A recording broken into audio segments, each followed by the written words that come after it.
Robert P. Fitton, and this is a quick synopsis of Johnny's Back in Town, a Matthias Jones mystery. Murder, mayhem, and monkey business. Note to reader, in this book we will learn why the iconic geological exfoliated structure known as the Old Man in the Mountain collapsed into a pile of igneous rock chips on a certain October night. Oh, there's activity going on over at the Devonshire Hills that upsets Coco Stefani as he drives Matthias Jones to Prince William for a charity bowling tournament for kids without fathers. Something very near and dear to Coco, whose father, Johnny Stefani, left town when Anthony and Coco were kids. That activity has its roots in real-life experience. I will say that listening to what Coco says is a real smart idea. I'll comment on that later. Coco recently bought and rehabbed the Bowlerama, a bowling alley in Prince William.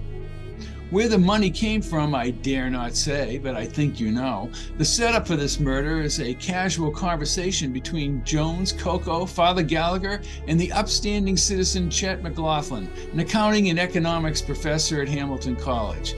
They are standing in front of the rectory at St. Bart's Parish in Prince William. Always a good idea to establish the humanness in a character, good or bad, before they leave the planet. As with any Jones murder, the execution of the crime can get a little complicated, so let's break this down. There are several incongruities. Jones hears two distinct shots at the time of the murder. As the shots are fired, why is the wacky desk manager Bum Bumpus and his wife Trixie wearing earbuds? A young punk, Mark Pierre, who has been chasing Chet McLaughlin's daughter, was spotted hanging out at the bowling alley just before the shooting. And here's the most incredible thing of all. Remember I said that Coco's father bolted out of Prince William when Coco and his brother Anthony were just kids? Nobody has seen Johnny for years, and he's made his home in Vegas. Then why is Mark Pereira seen with this prominent gangster in one of the back rooms at the Bowlerama? Say what? This is just before Chet is gunned down. Needless to say, ladies and gentlemen, when the shots are fired, the bowling alley explodes into total chaos. Mark Pereira leaves the alley at this time. Jones has lost his friend Nigel Kent to retirement. His replacement is Phil Curran, a man full of invective platitudes, arrogant directives, and whining. Phil's expertise is fundraising. Jones can't stand the guy. What's weird is that Phil Curran, who was employed at a school upstate, has several subtle connections to Chet McLaughlin. Whoa! Chet is clinging to life and brought to Prince William Medical Center. So what happened? Why was Chet shot? And why is Johnny Stefani involved? P.J. Fletcher flies back from Chicago to protect the college's interests. Coco Stefani is intelligent and relies on his streetwise instincts. Coco literally dissects the anatomy of the shooting in a way that the police cannot.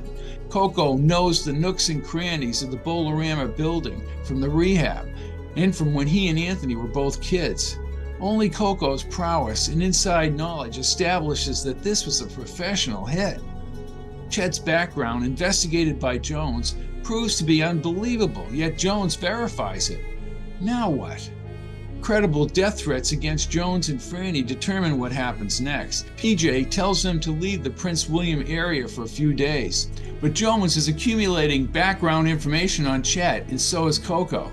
Jones and Coco get into deeper trouble when they head north to New Hampshire to find out information about Phil Curran's fundraising at the all-girls school.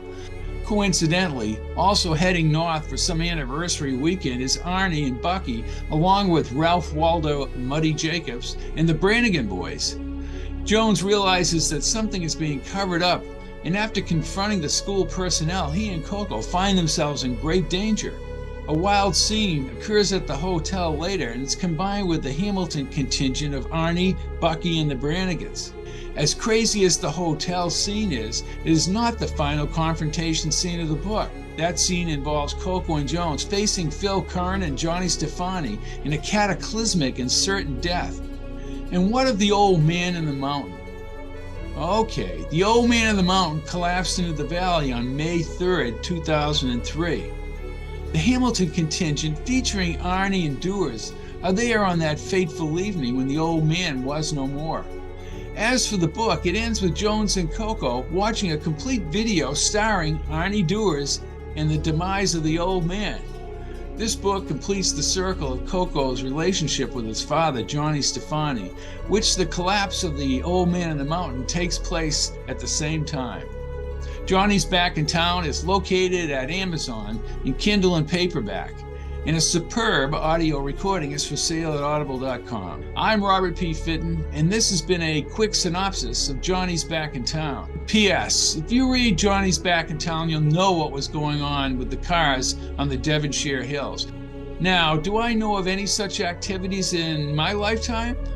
Well, maybe. Such activity would be wild. Okay. Good luck. Good night.